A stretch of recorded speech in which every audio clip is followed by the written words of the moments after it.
My dear students and parents, this is Daniel and welcome back to our channel. Tamil Nadu medical counselling ரிலேட்டடாக நம்மளுடைய comment செக்ஷனில் நிறைய மாணவர்களும் பெற்றோர்களும் பல்வேறு விதமான கேள்விகளை கேட்டுட்டு வராங்க. அதில் சில முக்கியமான கேள்விகளுக்கு தான் இந்த வீடியோவில் பதில் அப்படிங்கிறது கொடுக்க போகிறோம். அண்ட் அகைன் மேனேஜ்மெண்ட் கோட்டாவில் எந்த மார்க் வரைக்கும் சீட்டு கிடைக்கலாம், ஒரு வேளை எந்த மார்க் ரேஞ்சுக்கு கீழே இருந்தால், ஒரு 250 மார்க்குன்னு வச்சுக்கோங்களேன், அதுக்கு கீழே இருந்தால் நம்மளுடைய அடுத்த கட்டமான வாய்ப்புகள் என்னென்ன அப்படிங்கிறது எல்லாத்தையுமே இந்த வீடியோவில் தெளிவாக நான் உங்களுக்கு எக்ஸ்பிளைன் பண்ணுறேன். வீடியோவை ஸ்கிப் பண்ணாமல் பாருங்கள். ஸோ தட் உங்களுடைய கேள்விகளுக்குரிய பதில் அப்படிங்கிறதும் இந்த வீடியோவில் இருக்கலாம். உங்களுக்கு ஏதாவது கேள்விகள் இருந்துச்சு அப்படின்னா கமெண்ட் செக்ஷனில் போடுங்க. அதை செப்பரேட்டாக இன்னொரு வீடியோவில் நான் உங்களுக்கு பதில் அப்படிங்கிறது கொடுக்குறேன். ஸோ ஃபர்ஸ்ட் கொஸ்டின் பார்த்தீங்க அப்படின்னா உஷா ரிதீஷ் அப்படிங்கிற பர்சன் கேட்டிருக்கிற question. Sir, for second round suppose I got the seat in both state and all India counselling, but I want to choose all India counselling allotted seat, what I have to do? இப்போ வந்து all India quota state quota ரெண்டுலேயுமே second ரவுண்டில் ரெண்டு இடத்துலையும் சீட்டு கிடச்சிச்சுன்னா all India கோட்டாவில் நான் சீட்டை join பண்ணணும், கண்டினியூ பண்ணணும்னு நினச்சா நான் என்ன செய்யணும் அப்படிங்கிறது தான் இந்த பர்சனுடைய பேரண்ட்டோ அல்லது ஸ்டூடெண்ட்டோ அவங்களுடைய கேள்வி. இன்கேஸ் உங்களுக்கு ஃபர்ஸ்ட் ரவுண்ட்லேயும் சரி அல்லது செகண்ட் ரவுண்ட்லேயும் சரி, ஃபர்ஸ்ட் ரவுண்டில் ஆல் இண்டியா கோட்டா தமிழ்நாடு ரெண்டுமே கிடச்சதுன்னா இந்த ரெண்டில் எங்கே ஜாயின் பண்ணுறது அப்படிங்கிற முடிவை நீங்கள் தாராளமாக எடுக்கலாம். ரெண்டு இடத்துலையுமே உங்களுக்கு ஃப்ரீ எக்ஸிட் அப்படிங்கிறது இருக்குது. இரண்டாம் சுற்றை பொறுத்த வரைக்கும் ஆல் இண்டியா கோட்டாவில் ஃப்ரீ எக்ஸிட் அப்படிங்கிற வாய்ப்பு அப்படிங்கிறது இல்லை, ஃபர்ஸ்ட் ரவுண்டோட முடிஞ்சிடும். வேறஸ் தமிழ்நாடை பொறுத்த வரைக்கும் தமிழ்நாட்டில் ஒரு பார்ட்டிகுலர் டேட் கொடுப்பாங்க, அந்த டேட் வரைக்கும் ஃப்ரீ எக்ஸிட் அப்படிங்கிறது நடைமுறையில் இருக்கும். அந்த டேட் மெடிக்கல் செலெக்ஷன் கமிட்டி தான் சொல்லுவாங்க. At the time of counselling நடக்கும்போது அந்த டேட் அப்படிங்கிறது அனௌன்ஸ் பண்ணுவாங்க டியூரிங் செகண்ட் ரவுண்ட். ஸோ அந்த டேட்டை பேஸ் பண்ணி நீங்கள் ஃப்ரீ எக்ஸிட் எடுத்துக்கலாம். அது வர அந்த டேட்டை தாண்டி போகுது அப்படின்னா தென் நம்ம கட்டின செக்யூரிட்டி டெபாசிட் அப்படிங்கிறது வராமல் போகும். பெரும்பாலும் ஆல் இண்டியா கோட்டாவுடைய ரிசல்ட்டுக்கு அப்புறம் கண்டிப்பாக அந்த ரெசிக்னேஷன் டேட் அப்படிங்கிறது இருக்கும் தமிழ்நாட்டில். ஸோ அந்த டேட் வரைக்கும் உங்களுக்கு எந்த பிரச்சனையும் இருக்காது. ஒருவேளை உங்களுக்கு ஆல் இண்டியா கோட்டாவில் சீட் கிடச்சது அப்படின்னா அந்த கல்லூரி உங்களுக்கு பிடித்த கல்லூரியாக இருந்துச்சு அப்படின்னா, நீங்கள் விரும்புகிற உங்களுடைய ட்ரீம் காலேஜாக இருக்குது, பெட்டரான இன்ஸ்டியூஷன் நீங்கள் ஃபீல் பண்ணுறீங்க அப்படின்னா ஆல் இண்டியா கோட்டாவில் நீங்கள் ஜாயின் பண்ணுங்கள். ஸோ தட் உங்கள் மூலமாக இன்னொரு மாணவருக்கு, தமிழ்நாட்டில் இன்னொரு மாணவருக்கு மருத்துவ கல்வி பயில்வதற்கான வாய்ப்புகள் அப்படிங்கிறது உருவாகும். அடுத்த கேள்வி பார்க்கலாம். இது வந்து தேவா வைஷ்ணவி அப்படிங்கிற பர்சனுடைய கொஸ்டின். சார், ரவுண்ட் 1ல் 2ல் ரெண்டு ரவுண்ட்லேயும் ஃபர்ஸ்ட் ரவுண்ட் செகண்ட் ரவுண்டில் பார்ட்டிசிபேட் பண்ணிவிட்டு ரவுண்ட் 3 ரவுண்ட் 4ல் பார்ட்டிசிபேட் பண்ணாமல் இருக்க ஏதாவது சான்ஸ் இருக்கா, ப்ராப்ளம் வருமா அப்படின்னு சொல்லி கேட்டிருக்காங்க.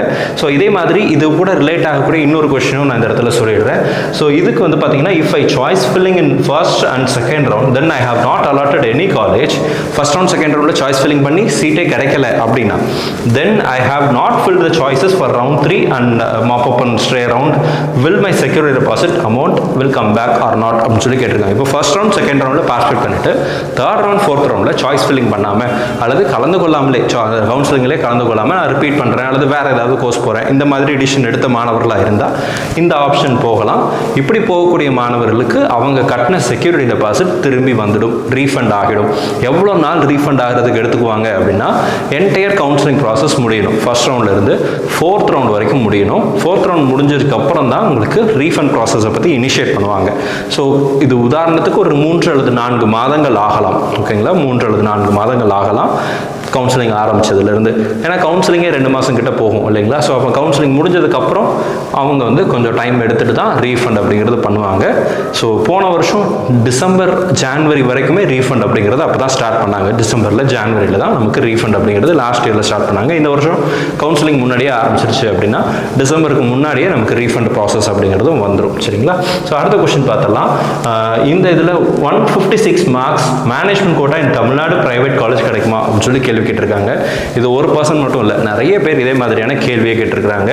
ஸோ அதனால தான் ஒருவேளை உங்களுடைய மதிப்பெண்கள் ஒரு 250 மார்க் கீழே இருக்குது அப்படின்னா, இப்போ வந்து இந்த வருஷம் நீட் எழுதியிருக்கிறேன், நீங்கள் ஃப்ரெஷராக இருக்கலாம், ரிப்பீட்டராக இருக்கலாம், ரீரிப்பீட்டராக இருக்கலாம், 250 மார்க்கை விட கீழே இருக்குது, மேனேஜ்மெண்ட் கோட்டா தமிழ்நாட்டில் கிடைக்குமா அல்லது அடுத்த கட்டமாக நீங்கள் என்னென்ன ஆப்ஷன்ஸை நீங்கள் வச்சுக்கலாம் அப்படிங்கிறத பற்றி சொல்கிறேன். If your NEET score is less than 250 and நீங்கள் ஜென்ரல் மேனேஜ்மெண்ட்டை சேர்ந்த மாணவர்களாக இருக்கீங்க அப்படின்னா, தெலுங்கு மைனாரிட்டி இல்லை, மலையாள மைனாரிட்டி இல்லை, கிறிஸ்டின் மைனாரிட்டி இல்லை, I belong to general management அப்படிங்கிற கேண்டிடேட்டாக நீங்கள் இருந்தீங்க அப்படின்னா சில முக்கியமான ஸ்டெப்ஸ் நான் சொல்கிறேன். If you R a fresher தாராளமாக ரிப்பீட் பண்ணலாம். சரிங்களா? நான் எடுத்த உடனே மேனேஜ்மெண்ட் கோட்டாக்கு 13 லட்ச ரூபாயோ அல்லது 15 லட்ச ரூபாயோ ஃபீஸ் கட்டி வருஷத்துக்கு ஓவராலாக பார்த்தீங்கன்னா 20 லட்ச ரூபா கிட்ட வந்துடும்.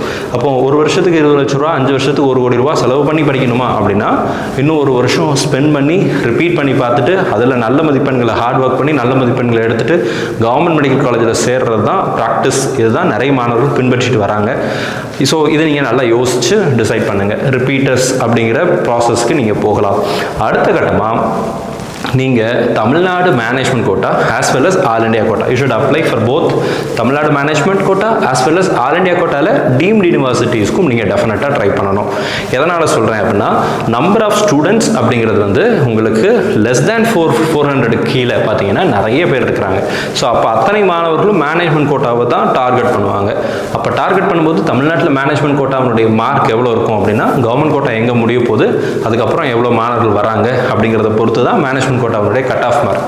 ஸோ நீங்கள் ஒரு 250 மார்க்ஸை விட ரொம்ப கம்மியாக இருக்கிறேன் அப்படின்னா நீங்கள் பெட்டர் சாய்ஸஸ், நீங்கள் to be on a safer side நீங்கள் டீம்டு யூனிவர்சிட்டியும் ஃபர்ஸ்ட் ரவுண்ட்லேயே ட்ரை பண்ணுறது அப்படிங்கிறது நல்லது. சரிங்களா? ஃபர்ஸ்ட் ரவுண்ட்லேயே ட்ரை பண்ணுறது அப்படிங்கிறது நல்லது. ஏன்னா பொதுவாக டீம்டு யூனிவர்சிட்டி பொறுத்த வரைக்கும் ஃபர்ஸ்ட் ரவுண்ட் மார்க்கை விட செகண்ட் ரவுண்டுடைய மார்க் ஓவர் த இயர்ஸ் நமக்கு கொஞ்சம் கொஞ்சமாக இன்க்ரீஸ் ஆகிட்டு தான் போகும். ஃபர்ஸ்ட் ரவுண்டை விட செகண்ட் ரவுண்டில் தேர்ட் ரவுண்டில் மார்க் இன்க்ரீஸ் ஆகும். நீங்கள் ராமச்சந்திரா எடுத்து பார்த்தாலும் சரி அல்லது புதுசாக ஆரம்பிக்கப்பட்ட கல்லூரி எடுத்து பார்த்தாலும் சரி.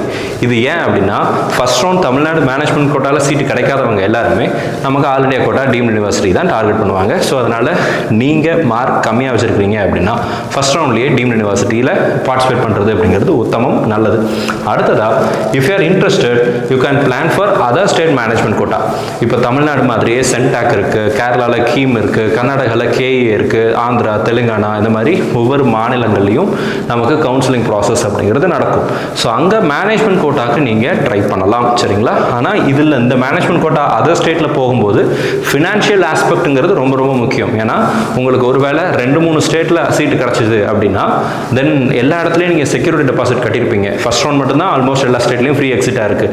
செகண்ட் ரவுண்டுக்கு மேலே உங்களுக்கு வேறு ஸ்டேட்டில் தமிழ்நாட்டில் அல்லது ஆல் இண்டியா கோட்டாவில் 3 இடத்துலையும் சீட்டு கிடச்சிது அப்படின்னா தென் நீங்கள் கட்டின செக்யூரிட்டி டெபாசிட்டை இழக்க வேண்டிய சூழ்நிலை ஏற்படும் எங்கே நீங்கள் சேராமல் போகிறீங்களோ.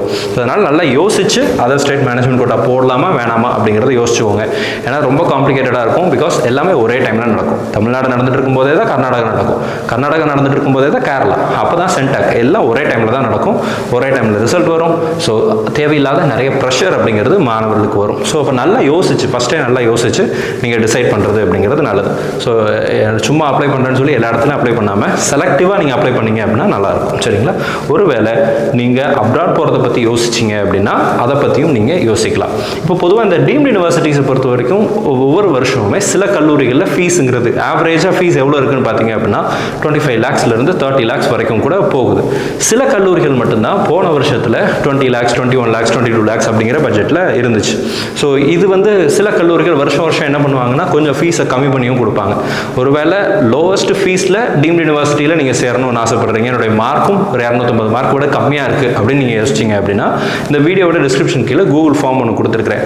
ஒருவேளை எந்தெந்த கல்லூரிகளுக்கெல்லாம் ஃபீஸ் கம்மி பண்ணுறாங்கிற இன்ஃபர்மேஷன் எனக்கு தெரிய வருதோ அதை நான் உங்ககிட்ட ஷேர் பண்ணுறேன். ஸோ தட் அந்த கல்லூரிகளில் நீங்கள் அட்மிஷன் ப்ராசஸ் அப்படிங்கிறது செய்துக்கலாம். இதுக்கும் மிஸ்பா அகாடமி கண்டினியூஸாக சப்போர்ட் அப்படிங்கிறது கொடுக்குறோம். தேவைப்படுகிற நபர்கள் வீடியோ கீழே டிஸ்கிரிப்ஷனில் கூகுள் ஃபார்ம் கொடுத்துருக்கேன், ஃபில் பண்ணுங்கள். நம்ம டீம்லேருந்து உங்களுக்கு கால் பண்ணி இன்ஃபர்மேஷன் கொடுப்பாங்க.